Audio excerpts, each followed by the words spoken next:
केटी मान्छेले आफ्नो श्रीमानलाई हेपेर बोल्ने, परिवारको अगाडि कुनै इम्पोर्टेन्ट नदिने र समाजको अगाडि इज्जत पनि नदिने र आफ्नो सन्तानको अगाडि श्रीमानको शिर झुकाइदिने, तल बनाइदिने, श्रीमानलाई तल पारेर आफू माथि बस्ने, आफूले मै ठुलो हुँ भन्ने व्यवहार गर्ने र श्रीमानलाई जहिले पनि श्रीमानलाई चाहिँ तल गिराएर कुरा गर्ने, व्यवहार गर्ने। यस्तो हो भने केटा मान्छेहरूलाई जिउनु र मर्नुको कुनै फरक नै हुँदैन के।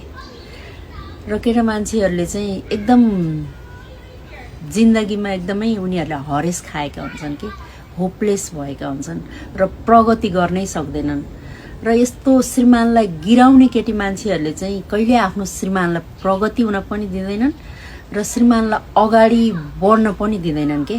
सधैँ आफ्नो जिद्दी, आफ्नो घमण्ड, आफै माथि जान्छु भन्ने पाराले चाहिँ श्रीमानलाई चाहिँ हेपेर एकदमै मर्नु न बाँच्नु बनाइदिएका हुन्छन् कि।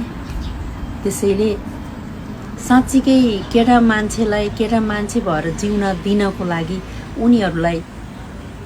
उनीहरूको ठाउँमा आफू भनेर बाँच्ने अधिकार दिनुपर्छ कि।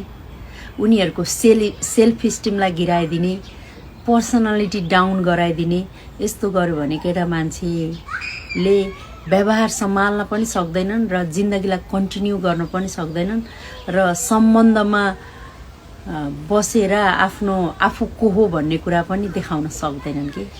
किनकि केटा मान्छे भनेको सारा जिम्मेवार काँधमा बोकेर आफ्नो परिवारको लागि बाँचेको हुन्छ कि।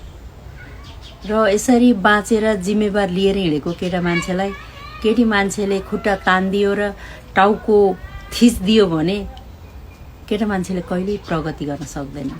बुझ्नुभयो?